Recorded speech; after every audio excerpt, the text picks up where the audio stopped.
बाळांनो, तुमचं परत एकदा खूप खूप वेलकम। माझं नाव आहे पंकज नांदोकर आणि आपल्या नांदोकर अकॅडमी या यूट्यूब चॅनलवरती तुमचं सर्वांचं परत एकदा स्वागत आहे। आपल्याला आज जे डेमो लेक्चर घ्यायचं आहे त्या डेमो लेक्चरमध्ये जो आपण टॉपिक शिकणार त्या टॉपिकचं नाव आहे सेक्शुअल रिप्रोडक्शन इन ॲनिमल्स, किंवा या सेक्शुअल रिप्रोडक्शनलाच आणखीन एक टर्म आहे, सेक्शुअल रिप्रोडक्शनला ॲम्फिमिक्सिस असं सुद्धा म्हटलं जातं।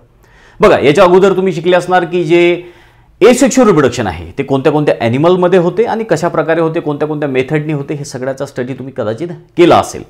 आता जे सेक्शुअल रिप्रोडक्शन आहे ते कोणत्या कोणत्या ॲनिमल्समध्ये होते, कोणतं काय त्याचं फीचर आहे हे आपण जाणून घेऊ। बघा, सगळ्यात आधी तर की हे जे सेक्शुअल रिप्रोडक्शन आहे याला एक टर्म आहे, आणखीन एक याला नाव आहे आणि ते नाव आहे ॲम्फिमिक्सिस। तुमच्या समोर दिसते ही टर्म ॲम्फिमिक्सिस। आता ॲम्फिमिक्सिस ही जी टर्म आहे ही ग्रीक भाषेतली टर्म आहे। ग्रीक भाषेमध्ये ॲम्फिमिक्सिसचा अर्थ आहे ॲम्फी म्हणजे बोथ। आता हा जो वर्ड आहे ॲम्फिमिक्सिस ही जी टर्म आहे दोन वर्ड पासून बनलेली आहे। कोणते दोन वर्ड आहे याच्यामध्ये? बघा, ॲम्फी म्हणजे बोथ, दोनही, आणि मिक्सिस म्हणजे मिक्स होणे। कोण मिक्स होते इथे? कोणत्या दोन गोष्टी मिक्स होतात? तर मेल आणि फिमेल गमीट इथे एकमेकाला येऊन मिक्स होतात, मेल आणि फिमेल गमीटची इथे भेट होते, म्हणून याला ॲम्फिमिक्सिस असं म्हणतात। तसं पण आपण सेक्शुअल रिप्रोडक्शन आणि एसेक्शुअल रिप्रोडक्शन या दोघांचे फीचर समजून घेतले आहे। तिथे मी तुम्हाला सांगितलं होतं की सेक्शुअल रिप्रोडक्शनमध्ये सगळ्यात महत्त्वाचं फीचर आहे ते म्हणजे गमीट तयार होणे, मेल आणि फिमेल गमीट तयार होणे आणि मेल आणि फिमेल गमीटची एकमेकाला सोबत भेट होणे। सेक्शुअल रिप्रोडक्शनमध्ये सगळ्यात महत्त्वाचं असते मेल आणि फिमेल गमीट तयार होणे आणि एकमेकाची भेट होणे।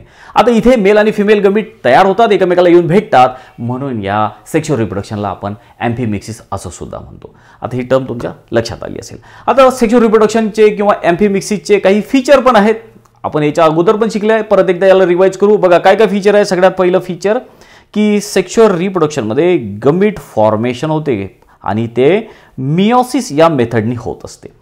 गमीट फॉर्म होता। सेक्शुअल रिप्रोडक्शनमध्ये सगळ्यात महत्त्वाची कंडिशन असते ती म्हणजे गमीट तयार होणे। माणसामध्ये शुक्राणू, मुलींमध्ये एग्स किंवा ओहम किंवा अंडा तयार होणे, म्हणजे हे आहेत गमीट। तर इथे गमीट तयार होतात, पण कोणत्या मेथडनी होतात? मियोसिस या मेथडनी होतात, ज्याला आपण रिडक्शन डिव्हिजन असं पण म्हणतो। आता पुढे तुम्ही समजून घेणार की स्पर्म कशा प्रकारे मियोसिसनी तयार होतात, मुलीमध्ये ओहम अंडे कशा प्रकारे मियोसिसनी तयार होतात, हे सगळं पुढे तुम्हाला समजून घ्यायचं आहे। तर याचं सगळ्यात महत्त्वाचं फीचर कोणतं आहे सेक्शुअल रिप्रोडक्शनचं? की इथे गमीट फॉर्म होतात आणि ते मियोसिस या प्रोसेसनी होत असतात। त्यानंतर दुसरं आहे याचं फीचर ते म्हणजे फ्युजन होणे। मेल आणि फिमेल गमीट, स्पर्म आणि ओहम, मुलांमध्ये असलेलं स्पर्म आणि मुलींमध्ये असलेलं ओहम किंवा अंड एकमेकाला येऊन भेटणे आणि भेटल्यानंतर मग यांच्यामध्ये आहे फर्टिलायझेशन होते, दोघांचं फर्टिलायझेशन होईल, त्याच्यापासून झायगोट फॉर्म होईल, झायगोटपासून एम्ब्रिओ फॉर्म होईल, एक नवीन बाळ जन्माला येईल। मग ते बाळ पण कसं जन्माला येते हे सुद्धा तुम्हाला या सगळ्या पूर्ण या सेकंड चॅप्टरमध्ये समजून घ्यायचं आहे। कसा स्पर्म तयार होतो, कसं ओहम तयार होते आणि कसे एकमेकाला हे भेटतात, कुठे भेटतात आणि त्यानंतर मग कसं बाळ तयार होते आईच्या पोटामध्ये, हे सगळी इंटरेस्टिंग जर्नी तुम्हाला या चॅप्टरमध्ये शिकायला भेटणार आहे। तर हे यांचं आणखीन एक फीचर आहे। त्यानंतर मग आहे की हे जे सेक्शुअल रिप्रोडक्शन आहे ज्याला आपण ॲम्फिमिक्सिस म्हणतो, हे कोणामध्ये होते? तर हायर ॲनिमल्समध्ये होते। हे पण लक्षात घ्या, हायर ॲनिमल्समध्ये सेक्शुअल रिप्रोडक्शन होते। जे लोअर ॲनिमल आहेत त्यांच्यामध्ये एसेक्शुअल रिप्रोडक्शन होते, ते तुम्ही समजून घेतलेलंच असेल। पण जे हायर ॲनिमल आहे, हायर ॲनिमल म्हणजे कोणते? ज्यांचं शरीर चांगलं मोठं आहे, डेव्हलप झालेलं आहे, ज्यांच्यामध्ये सेक्स ऑर्गन डेव्हलप झालेले आहेत, तर त्यांच्यामध्ये सेक्शुअल रिप्रोडक्शन होत असते। लक्षात आलं? तर हे काही फीचर्स होते सेक्शुअल रिप्रोडक्शन करणाऱ्या ॲनिमलचे, किंवा आपण या सेक्शुअल रिप्रोडक्शनला ॲम्फिमिक्सिस असं सुद्धा म्हणतो। ठीक आहे, तर आता पुढे वळू आपण आणि बघा की हे तर आपले डेमो लेक्चर आहेत। यूट्यूबला सगळे आपले 12वीचे डेमो लेक्चर आहेत, रेग्युलर लेक्चर नाहीत। पण जर आपली 12वीची रेग्युलर बॅच तुम्हाला जॉईन करायची असेल, जी की आपली खूप सक्सेसफुल बॅच आहे आणि ज्याचा फायदा कितीतरी हजारो विद्यार्थ्यांनी घेतलेला आहे, आणि तुम्हाला जर बायोलॉजी सोप्या पद्धतीने शिकायचं असेल, खूप चांगल्या पद्धतीने डिटेलमध्ये बायोलॉजी शिकायचं असेल, खूप चांगले मार्क घ्यायचे असतील, तर ही बॅच तुम्ही जरूर जॉईन करा। या बॅचबद्दलची सगळी माहिती तुम्हाला या स्लाईडमध्ये दिसते। आणखीनही तुमच्या मनात काही शंका असल्या, काही विचारायचं असलं तर हा आपला कॉन्टॅक्ट नंबर आहे, या कॉन्टॅक्ट नंबरवर तुम्ही विचारू शकता, फोन करू शकता, व्हॉट्सअप मेसेज करू शकता। त्यानंतर आता चला वळू आपण पुढे आणि आपलं हे पुढचा जो टॉपिक आहे तो टॉपिक आहे sexually reproducing animals show 2 phases in their life cycle.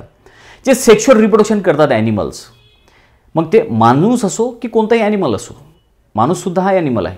मग हे जे ॲनिमल्स आहेत त्यांच्या आयुष्यामध्ये 2 महत्त्वाच्या फेजेस आपल्याला बघायला भेटतात जे सेक्शुअल रिप्रोडक्शन करतात. त्यांच्यामध्ये कोणत्या 2 फेजेस बघायला भेटतात?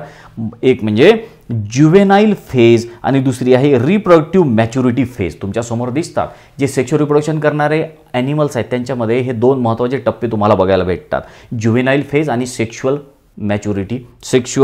Reproductive maturity phase. अशा 2 फेजेस आहेत. तर पहिली फेज जी आहे ज्युवेनाईल फेज, ज्याला आपण किशोर अवस्था असं म्हणत असतो. किशोर अवस्था म्हणजे काय की आपला बघा प्रत्येकाचा जन्म होतो, सगळे आले त्याच्यात ॲनिमल्स.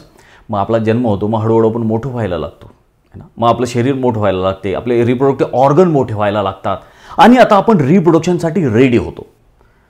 साधारणतः माणसाचा जर विचार केला, आता ही ज्युवेनाईल जी फेज आहे प्रत्येक ॲनिमलमध्ये वेगळी वेगळी आहे. माणसाचा जर विचार केला तर 12-13 वर्षापर्यंतचा हा आपला काळ असतो ज्युवेनाईल फेजचा, ज्याला आपण किशोरावस्था असं म्हणतो. आपला जन्म झाल्यापासून 12-13 वर्षापर्यंत आपली शरीराची चांगली वाढ होऊन जाते, आपले सेक्स ऑर्गन पण चांगले डेव्हलप व्हायला लागतात, बरोबर आहे. मग आता ही जे 12-13 वर्षाचा हा जो आपला काळ आहे ज्याच्यामध्ये मग आपलं टेस्टीज चांगले डेव्हलप होतात, मुलींमध्ये जे ओव्हरीज आहेत त्या ओव्हरीज डेव्हलप होऊन जातात. आता आपण रेडी होऊन जातो, तो म्हणजे रिप्रोडक्शन करायसाठी. माणूस जो आहे आता तो रिप्रोडक्शन करायसाठी रेडी होऊन जातो. त्याच्या आयुष्याचा आता एक नवीन टप्पा तयार होऊन जातो, एक नवीन काळ त्याच्या आयुष्यातला सुरू होतो, एक नवीन फेज त्याच्या आयुष्यातली सुरू होते आणि ज्याला आपण रिप्रोडक्टिव्ह फेज असं म्हणतो किंवा याला पूर्ण म्हणायचं म्हणजे रिप्रोडक्टिव्ह मॅच्युरिटी फेज असं सुद्धा म्हटलं जातं. मग आता माणूस हा रिप्रोडक्शन करायला लागतो, 12-13 वर्षाचा झाला की रिप्रोडक्शन करायला लागतो. मुलामध्ये स्पर्म तयार झाले की मग तो त्याची रिप्रोडक्टिव्ह सायकल चालू होऊन जाते, रिप्रोडक्टिव्ह फेज चालू होऊन जाते त्याच्या आयुष्याची. मुलीची जेव्हा मासिक पाळी यायला लागते तेव्हा तिची रिप्रोडक्टिव्ह फेज तिच्या आयुष्याची सुरू होऊन जाते आणि मुलीच्या आयुष्याची ही जी रिप्रोडक्टिव्ह फेज आहे ती साधारणतः 40-45 वर्षापर्यंत तिची चालू राहते. प्रत्येक महिन्याला तिला एमची सायकल येतच राहते आणि जोपर्यंत तिला एमची सायकल येत राहील तोपर्यंत मग तिची रिप्रोडक्टिव्ह फेज कंटिन्यू राहते. मुलांचं तसं नाही, मुलांचं मात्र तसं नाही, मुलांचं किंवा माणसाचं तसं नाही. त्याच्या आयुष्याच्या शेवटच्या टप्प्यापर्यंत त्याच्यामध्ये स्पर्म तयार होतातच, शुक्राणू तयार होतच राहतात. त्यामुळे तो आयुष्याच्या शेवटपर्यंत तो रिप्रोडक्शन करू शकतो. पण मुलींच्या बाबतीत मात्र तसं नाही. मुलींच्या आयुष्याचा ही रिप्रोडक्टिव्ह फेज ठरलेली आहे. तिची मेनोपॉज झाला म्हणजे तिची मासिक पाळी थांबली 40-45 काही मुलींमध्ये 50 वर्षापर्यंत पण मासिक पाळी चालते. मग 50 वर्ष किंवा 40-45 वर्ष झाले की मग ती रिप्रोडक्टिव्ह फेज तिच्या आयुष्यातली संपून जाते. तशा प्रकारे कोणताही ॲनिमल घ्या पृथ्वीवरचा जो सेक्शुअल रिप्रोडक्शन करतो त्याच्या आयुष्यामध्ये अशा 2 फेजेस आपल्याला बघायला भेटतात. एक ज्युवेनाईल फेज ज्याच्यामध्ये त्याचे सेक्स ऑर्गन डेव्हलप होतात आणि दुसरी रिप्रोडक्टिव्ह फेज ज्याच्यामध्ये तो आता रिप्रोडक्शनसाठी रेडी झालेला आहे, तो आता रिप्रोडक्शन करू शकतो. लक्षात आलं ना. तशा प्रकारे हे आहे रिप्रोडक्शन करणाऱ्या ॲनिमलच्या फेजेस.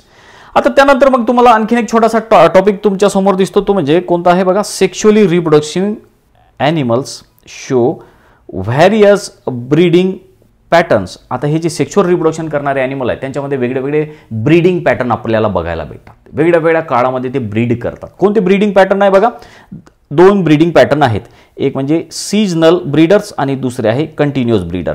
या पृथ्वीवर जे सेक्शुअल रिप्रोडक्शन करणारे ॲनिमल आहेत त्यांच्यामध्ये आपल्याला 2 ब्रीडिंग पॅटर्न बघायला भेटतात. 2 प्रकारचे ॲनिमल आहेत, काही सीजनल ब्रीडर आहेत, काही कंटिन्युअस ब्रीडर आहेत. आता कोणाला पण सीजनल ब्रीडर म्हणतो आणि कोणाला कंटिन्युअस ब्रीडर म्हणतो आणि का बरं हे सीजनल ब्रीडर असतात आणि का बरं कंटिन्युअस ब्रीडर असतात ते पण आपल्याला समजून घ्यायचं. सगळ्यात आधी तर बघा सीजनल ब्रीडर, नावातूनच समजते तुम्हाला सीजन वाईज ते जे ब्रीडिंग करतात, एका विशिष्ट सीजनमध्ये जे ब्रीडिंग करतात आपण त्यांना सीजनल ब्रीडर असं म्हणतो. तुम्ही तुमच्या आजूबाजूला बघता काही ॲनिमल आहेत, माकडं, डॉंकी, गाय असेल, कुत्रा असेल, ते एका विशिष्ट सीझनमध्येच ब्रीडिंग करतात, एका विशिष्ट सीझनमध्येच ते पिल्लाला जन्म घालतात. ते वर्षभर पिल्लाला जन्म घालत नाहीत, काही विशिष्ट सीझनमध्येच ते पिल्लाला जन्म घालतात. तर अशा ॲनिमल्सला सीजनल ब्रीडर असं म्हटलं जातं. आता याच्यामागे काय लॉजिक आहे, तर हे ॲनिमल सीजनल ब्रीडिंग का बरं करतात, कारण की यांचं जे बाळ आहे ते जगलं पाहिजे, त्या बाळाच्या जगण्याची शक्यता वाढली पाहिजे, म्हणून ते एका विशिष्ट सीझनमध्येच ब्रीडिंग करतात. म्हणून याला सीजनल ब्रीडर असं म्हटलं जातं. लक्षात आलं ना तुमच्या ही टर्म. आता कोण कोण सीजनल ब्रीडिंग करते मग, तर तुम्हाला विचारलं पण जाऊ शकते, जसं की गोट आहे, शीप आहे, डॉंकी आहे, डॉग आहे.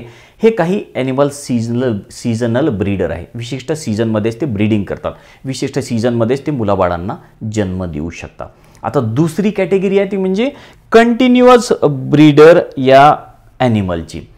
कंटिन्युअस ब्रीडर म्हणजे याच्या नावातून परत एकदा तुम्हाला समजते की कंटिन्युअस जी ब्रीडिंग करू शकतात, म्हणजे कोणताही सीझन असतो, हिवाळा, पावसाळा, उन्हाळा, कोणत्याही सीझनमध्ये जी ब्रीडिंग करू शकतात त्याला कंटिन्युअस ब्रीडर म्हणतात. ज्याच्यामध्ये आहे ह्युमन, माणूस एक्झाम्पल, आणि एप्स माकडांची एक प्रजाती. एप्स माकड आणि माणूस हे कंटिन्युअस ब्रीडर आहे. हे कोणत्याही सीझनमध्ये ब्रीडिंग करू शकतात. जानेवारीपासून तर डिसेंबरमध्ये केव्हा पण यांना मुलं बाळं होऊ शकतात. लक्षात आलं ना.